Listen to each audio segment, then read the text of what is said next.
Θέλετε κάτι ιδιαίτερα? Γιατί δεν κάθεστε όπως καθόσαστε Εγώ πίσω? δεν ακούω καλά και θέλω να έχω το λόγο. Νομίζω ότι μιλάμε αρκετά δυνατά. Θα σας παρακαλέσω, θα σας παρακαλέσω πάρα πολύ.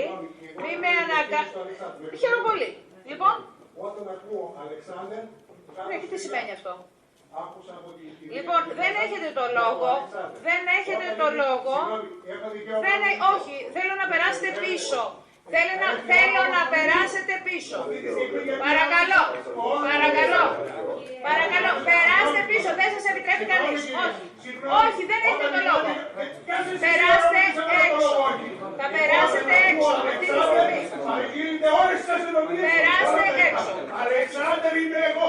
Έξω περάστε. Δεν με Θέλω να περάσει έξω. Έξω να περάσουν αυτοί που λιμένονται και πρέπει να Εγώ που δουλεύω έξω από το χώρο.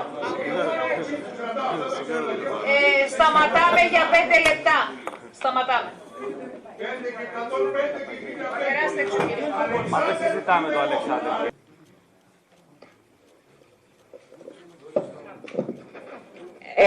Από τη στιγμή που δεν έχει μπει μέσα στην πρόσκληση το θέμα του Μπολιβάρ, γιατί μπήκε εδώ μέσα στην εισηγητική? Η ερώτηση μου είναι αυτή.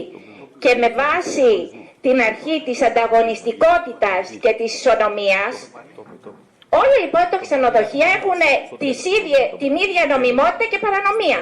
Γιατί επικεντρωθήκατε στο Μπολιβάρ και στο ξενοδοχείο Αλεξάνδερ? Νομίζω ότι αυτή τη στιγμή πρέπει να είμαστε πάρα πολύ προσεκτικοί, γιατί ανοίγουμε τους ασκούς του αιώλου για όλο το παράλιο μέτωπο. Ευχαριστώ.